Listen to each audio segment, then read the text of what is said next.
The house smelled like cold coffee and silence. Harrison Webb stepped through the front door of their Chicago brownstone at 4:52 in the morning, his suit jacket draped over one arm, his tie pulled loose. He moved through the foyer with the careful quiet of a man who had practiced this.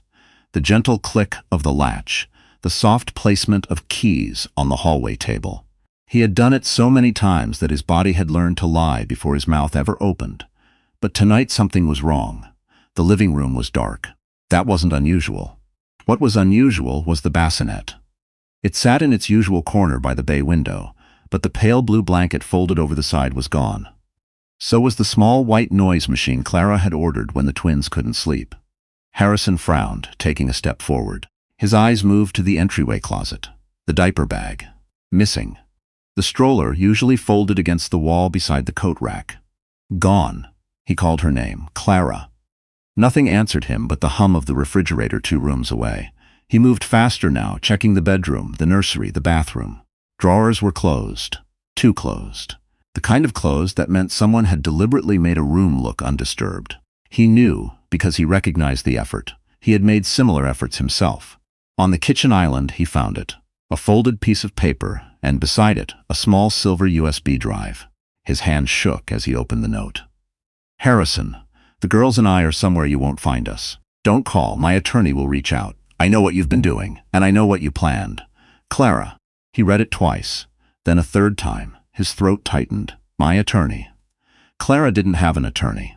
Clara was a neonatal nurse who worked 12-hour shifts and came home to nurse their premature twins and fall asleep on the couch by 8 o'clock. Clara didn't have the bandwidth for an attorney. Clara barely had time to eat. Or so he had told himself, so he had counted on. He plugged in the USB.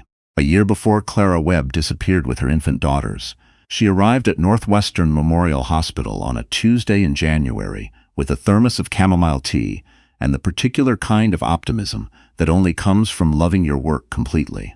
She had been a neonatal ICU nurse for 7 years, and she was good at it in the way certain people are good at things that cost them something real.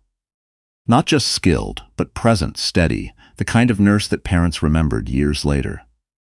Harrison Webb had found her at a hospital fundraiser 2 years before that. He was a senior architect at a firm that had just finished designing Northwestern's new cardiac wing.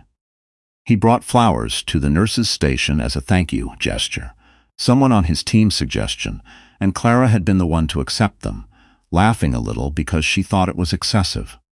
7 dozen roses for one wing, she said. 6, he said, 1 dozen per floor. She laughed again, and something in him came alive. He was charming in those early months, not showy. Quiet charming, the kind that felt personal and specific, like he saw things in you nobody else bothered to notice. He remembered the name of her late grandmother. He learned that she slept better in cold rooms. He never once complained when her shift ran long or her pager went off during dinner. He told her he admired her commitment. He told her she was the most grounded person he'd ever met. What she didn't notice, because she wasn't looking, was that each of these observations was also a form of mapping. He was learning her, yes. But he was also cataloging what she needed, what she feared, where she could be managed. They married 14 months after they met, in a small ceremony at a botanical garden on the north side of the city. Clara wore her grandmother's earrings and cried during the vows. Harrison looked at her with the expression of a man who had gotten exactly what he wanted. The first year was ordinary and warm. Clara worked, Harrison worked. They cooked together on Sundays, argued occasionally about whose turn it was to call the landlord about the broken radiator. Normal things. Safe things. The cracks appeared when Clara got promoted to charge nurse. It was a significant step, one she had worked toward for years, and she came home that evening with champagne she'd picked up from the corner store, fizzing with excitement. Harrison hugged her, but his eyes were somewhere else. That's great, he said. Does that mean more nights? She paused. Probably some. It's a leadership role. Just checking. He set down his glass and picked up his phone. She told herself it was a long week for him. The firm had a major bid coming up. She was good at finding explanations that let her keep loving someone without having to examine why the explanations were always necessary. The pregnancy was unplanned, and when Clara told Harrison, his response was a beat too slow. Twins, he repeated, as if the word were in a foreign language. Twins, she confirmed, grinning. He nodded. He said they'd figure it out. He kissed the top of her head and left for a conference call in his office with the door closed. And Clara sat in the kitchen with the ultrasound photo and let herself believe that slow acceptance was still acceptance. It was during the second trimester that his late nights began. He framed them as necessity.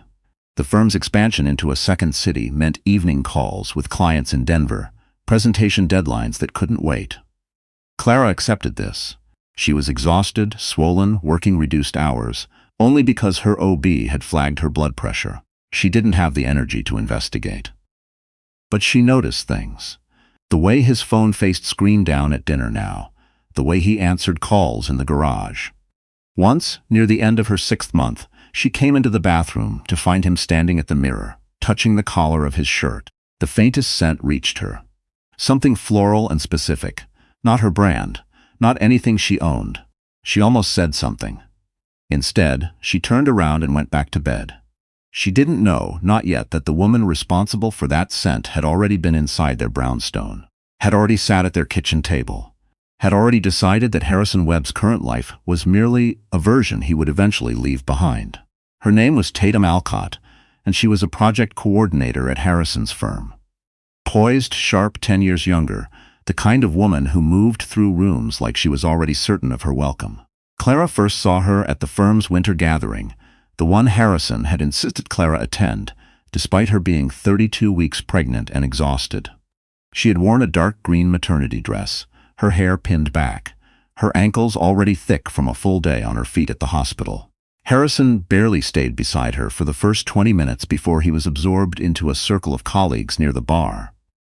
That's when Clara saw them together. Harrison and Tatum stood near the floor-to-ceiling windows, looking out over the Chicago River. They weren't touching, but they were angled toward each other in a way that didn't need touch to communicate intimacy. Tatum said something, and Harrison smiled. Really smiled, the full version, the one Clara hadn't seen in months. He reached out and briefly adjusted something on her sleeve, a gesture.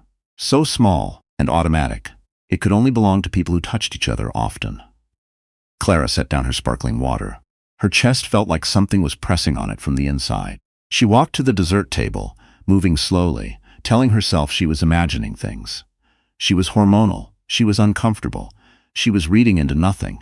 But then a colleague passed her and said, "Oh, Clara, you should have seen Harrison and Tatum at the Denver presentation. They absolutely killed it together." She nodded and smiled and said that sounded wonderful. She left the party before Harrison noticed. Stood outside in December air, one hand on her belly, watching her breath cloud in front of her face, until the ache in her feet forced her to flag a cab. She didn't tell him she'd left. He came home 2 hours later, smelling faintly of wine, and said he thought she'd gone to bed early. "I did," she said. It was the first lie she told him, and it felt, strange as it was, like the first thing she had controlled in months. After the gathering, something shifted inside Clara Collins. Not loudly, not all at once, but in the way a window develops a crack you don't notice until the cold is already inside. She began paying attention, not obsessively, just carefully. The way she monitored her ICU patients, reading small signals before they became crises.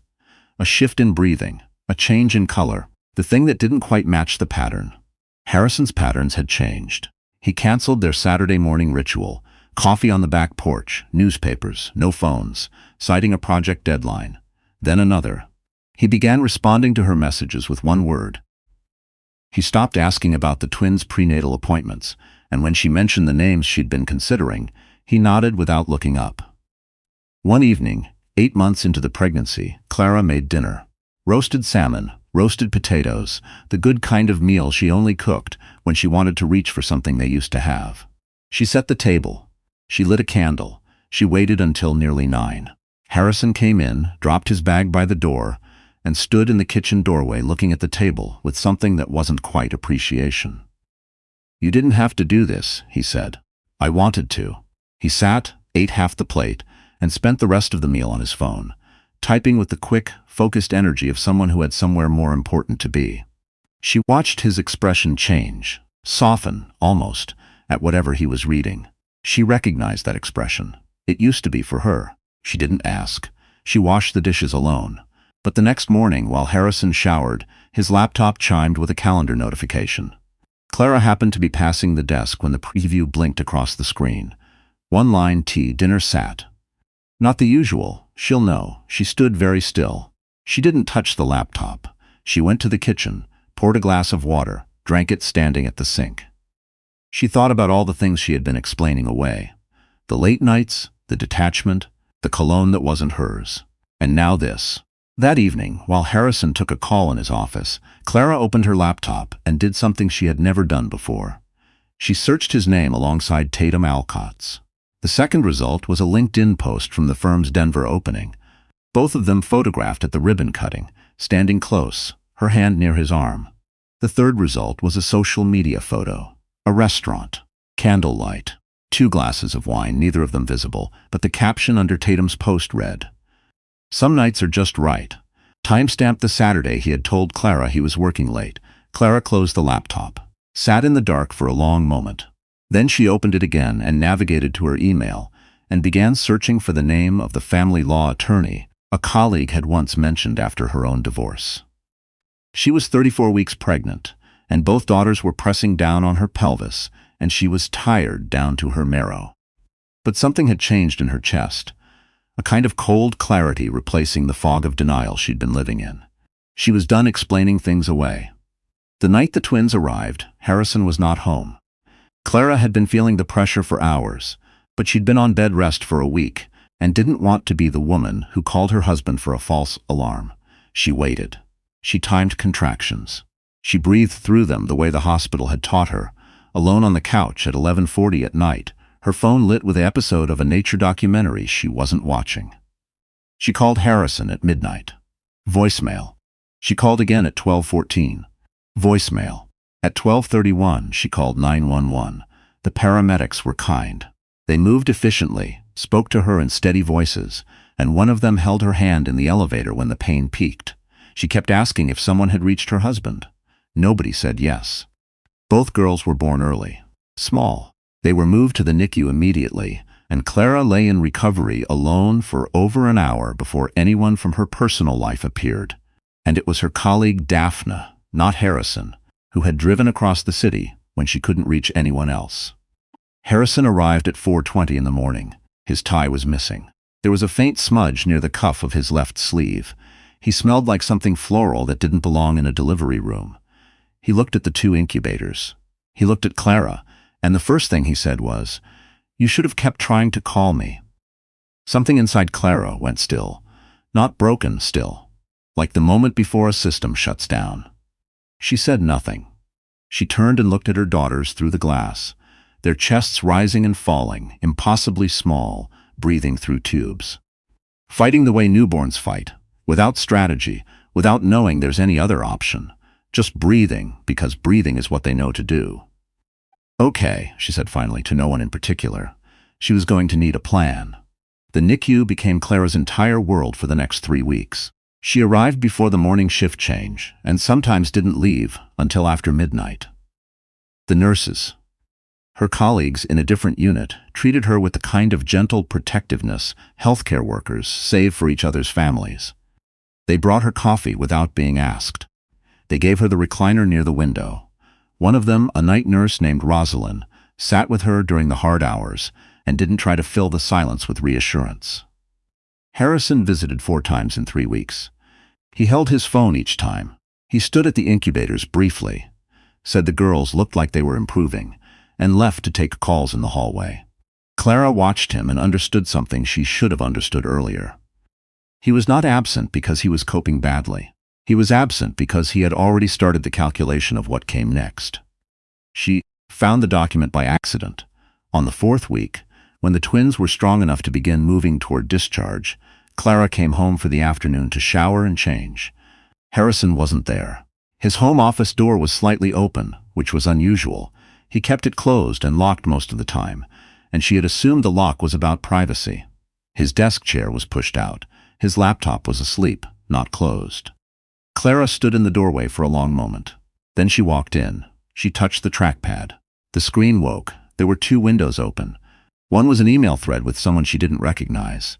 A name she'd later learn was his financial advisor. The other was a document titled Property and Assets Summary, HW/CC Marriage Dissolution. The breath left her body. She didn't sit. She stood and read. It took her 11 minutes to get through it, because her brain kept stopping at certain phrases, trying to make them mean something other than what they meant. Joint accounts frozen pending petition. Property titled solely to Harrison Webb per original deed. Spousal support waived per revised domestic agreement. Exhibit C sole parental designation pending competency evaluation. Appendix D competency evaluation. She read that phrase 3 times. He was planning to argue she was unfit. He was going to use her postpartum state, her exhaustion, her documented anxiety during the pregnancy, and build a case that she couldn't care for her own daughters. Clara's hands were not shaking. That surprised her. She had expected to feel destroyed. Instead, she felt the way she felt during a code, the noise inside her head going silent, every part of her organizing itself around what needed to happen next. She took photos of every page on the screen. Then she closed the laptop exactly as she'd found it.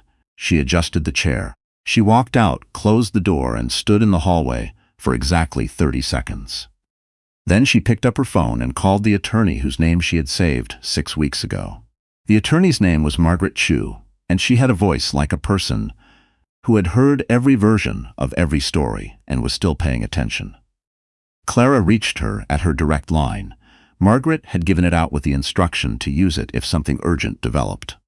"I found the dissolution document," Clara said. A pause. "How complete is it? Very? Okay." Margaret's voice didn't shift into alarm or sympathy. It shifted into focus. "How much time do you have before he comes home?" 2 hours. Maybe 3. Good. I need you to listen carefully. Over the next 40 minutes, Margaret walked Clara through exactly what to do. Document everything. Screenshot every page. Upload to the secure server Margaret's office had already set up for her. Do not confront Harrison. Do not change her behavior. Do not give him any signal that she'd found it. Go back to the hospital, resume her normal pattern, and wait. "I know it's hard," Margaret said. "It's not," Clara said quietly. "I've been waiting for a confirmation. Now I have one." Margaret was quiet for a moment. "Do you have somewhere to go? Somewhere completely outside his network?" Clara thought.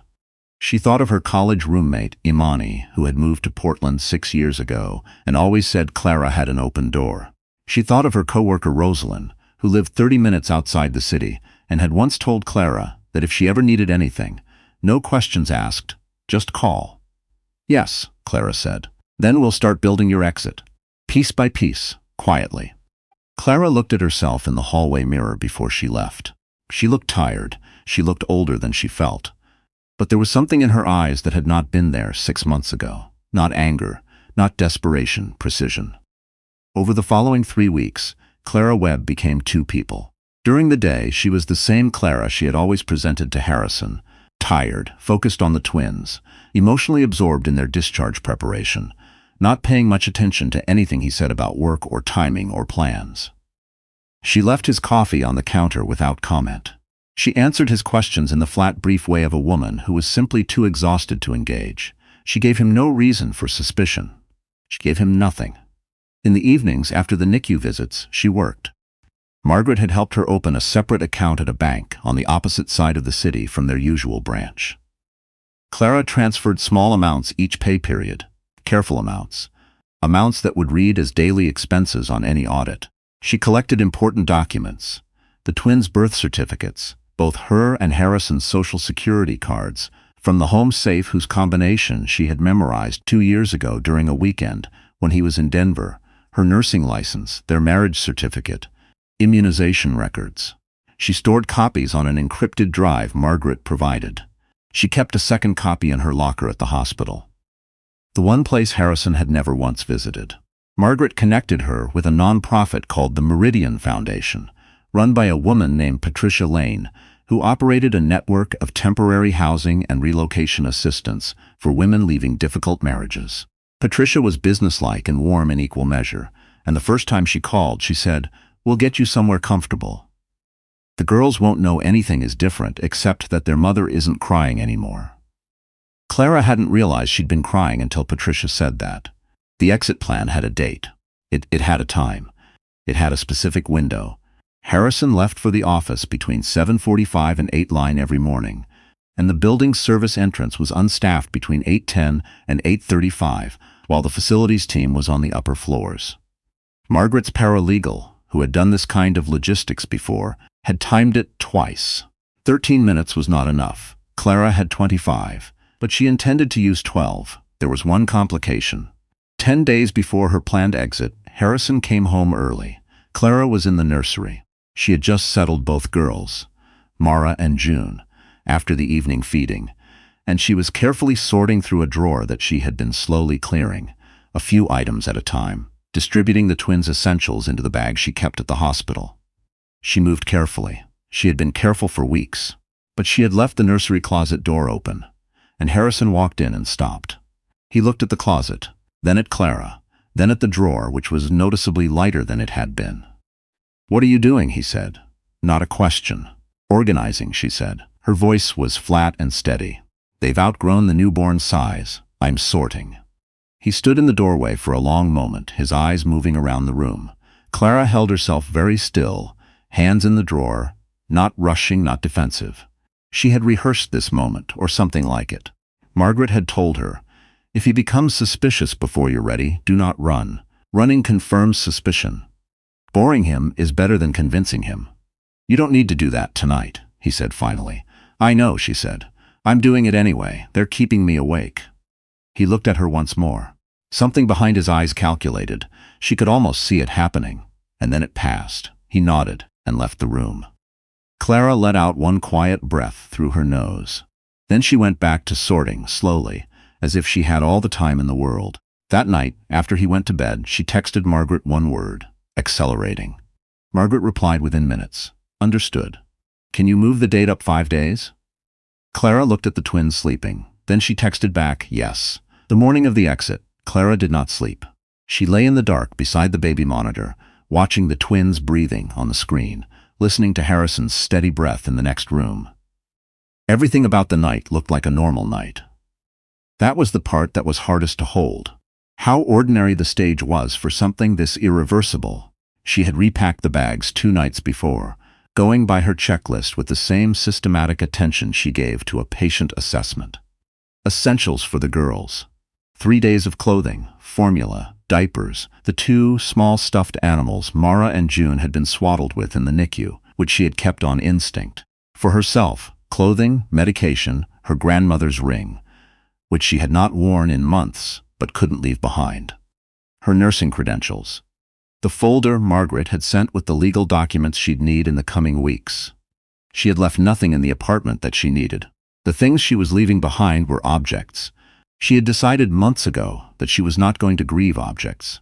At 6:45 a.m. she heard Harrison's alarm. She went to the kitchen, made coffee, set his mug out, moved with the unhurried rhythm of a woman who had done this 1,000 mornings and expected to do it 1,000 more. When he came in, tie already knotted, jacket over his arm. She did not look up. "Big day?" she asked. "Presentation in the afternoon." He picked up the mug, drank, set it back. "Don't wait up."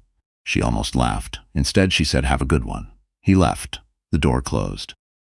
Clara counted to 60 in her head. Then she moved. She dressed the twins first, practiced hands, minimal fuss. Mara first, and then June, because June had always been the lighter sleeper.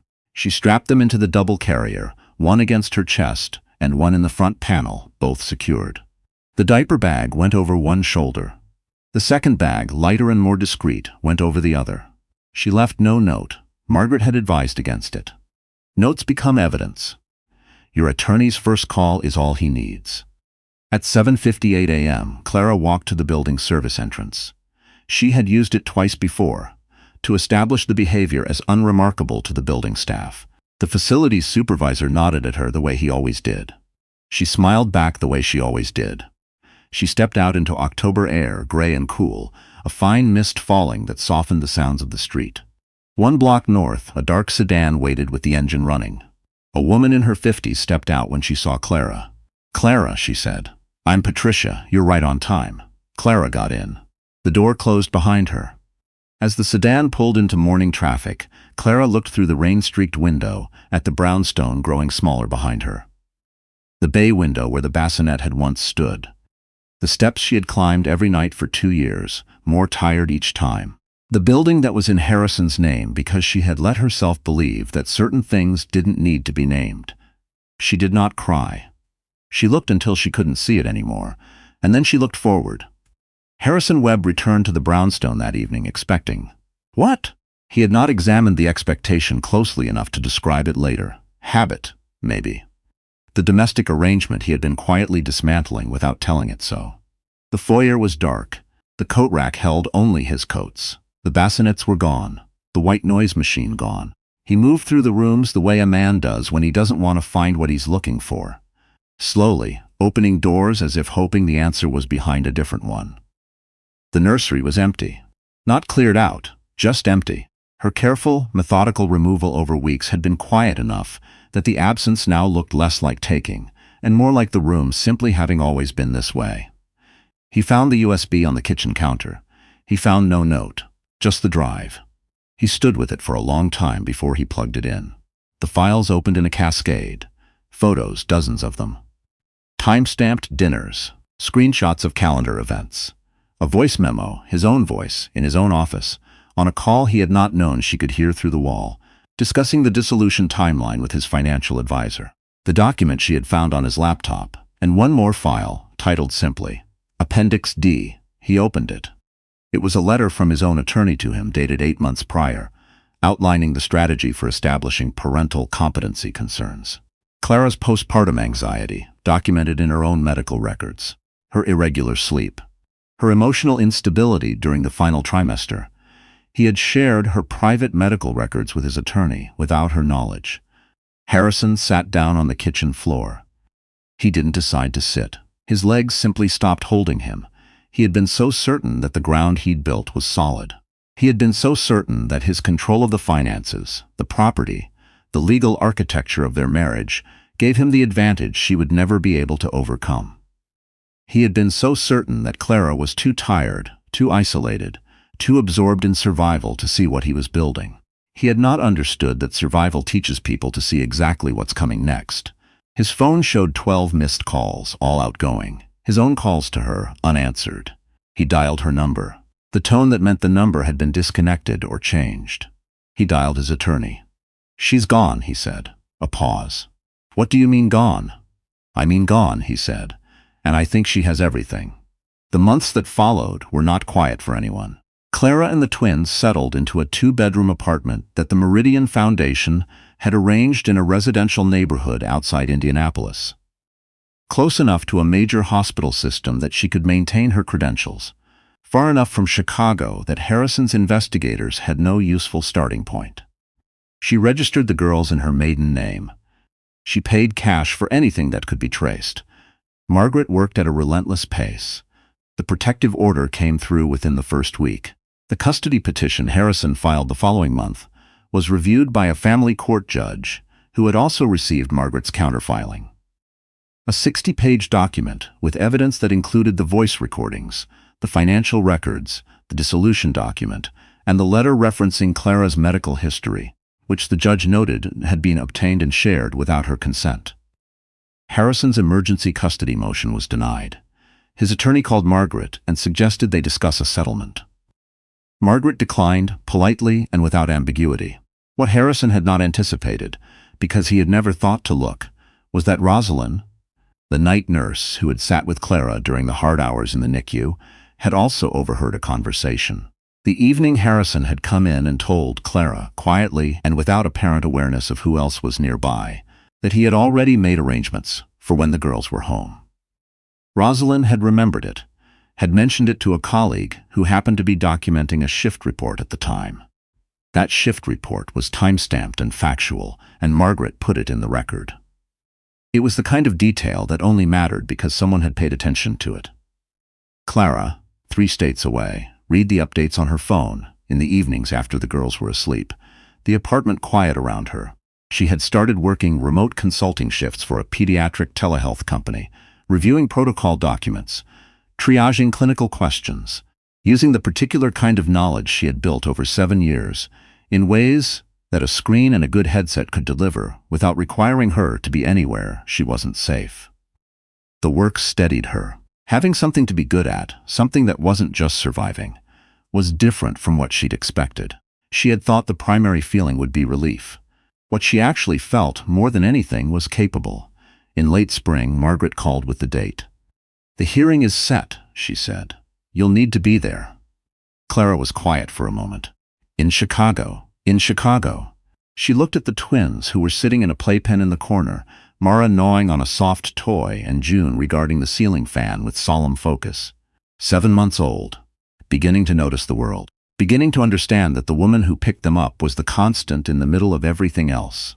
"Okay," Clara said. "I'll be there." She flew back to Chicago on a Tuesday morning, Margaret beside her on the flight, both of them reviewing documents in a silence that was the productive kind. Clara had not been back to the city since October. She had expected to feel afraid. What she felt instead was the specific calm of someone who is prepared for something long enough that the event itself becomes almost secondary to the preparation. The hearing room was smaller than she'd expected. Bright overhead lights, a wood-paneled bench. The judge, a woman in her 60s with reading glasses she kept taking on and off, projected a kind of impatient fairness. Harrison was already seated when Clara arrived. She saw him before he saw her, and she used the moment to look at him without the blur of history. He looked diminished. Not physically. He was still the same Harrison, still the careful clothes and the controlled posture. But something in his eyes had changed. The certainty was gone, and without certainty, his face didn't know quite what expression to make. He looked at her when she sat down. His jaw tightened. Clara looked at the judge. Margaret presented the case with the same relentless organization that had marked everything she did. The documentation was airtight. The voice recordings were played. The expert testimony from a child welfare consultant was clear and specific. The shift report Rosalind had been present for was entered into the record with her signed statement attached. Harrison's attorney fought each point, but the footing was poor, and the judge did not hide her impatience with arguments that required her to disregard her own reading of documented evidence. When Harrison was questioned directly, he tried to reframe things. Clara's mental state, her unpredictability, the complexity of her schedule, and how it would affect the girls. Clara listened to him describe her as fragile and volatile, and felt, with a strange clarity, that he was describing a woman he had invented, not her. A version assembled from his own need to believe she was manageable. She was not manageable. She had never been manageable. She had simply, for a time, been kind. The judge recessed for 40 minutes. When she returned, she did not look like a woman who had struggled with her decision. "Full physical and legal custody," she said to Clara Webb. Harrison's contact to be limited and supervised pending further review. The legal document Harrison had used to strip Clara of property rights was addressed directly. The judge called it coercive, and contrary to the established record of good faith in the marriage. Restitution was ordered. Support was ordered. Harrison's attorney said something. The judge's expression made clear she had heard it and was not moved. Clara did not cry. She placed her hand flat on the table and felt the cool of the wood, and let the sound of the ruling settle through her like something her body had been waiting for. Outside the courthouse, Margaret put an arm around her once, briefly, and then stepped back to answer a call. Patricia Lane was waiting on the steps. She had driven down from the Meridian Foundation's main office and didn't explain why. She just hugged Clara and said, "Well done. I had help," Clara said. "Everyone does," Patricia said. "The ones who make it are the ones who accept the help." Clara looked out at the city, the lake visible in the distance, blue-gray under a late spring sky. She had loved this city once, in the uncomplicated way you love the place where your life began to look like what you had imagined. She didn't hate it now. She just understood it differently. It was a place that had happened to her, and she had also happened to it, and that accounting was now complete. She called the girls that evening from the airport, holding her phone up so that her sister, who was staying with Mara and June in Indianapolis, could show them the screen. June reached for the phone. Mara made a sound that was getting closer to her name every day. Clara laughed. For the first time in a long time, it sounded like herself. She was not the woman who had carried flowers home from a hospital fundraisers, and let a charming man with certain eyes convince her that love looked like being chosen. She was not the woman who had explained away late nights and missing scent, and a smile directed somewhere else. She was not the woman who had handed over her trust like a document without reading the terms. She was the woman who had read every term, who had paid attention in the silence, who had planned an exit while appearing to stand still. She was the woman who had walked out of her own life, carrying her daughters, and built a new one from the floor up, in a city where no one knew her history, and then walked back into the old one and won.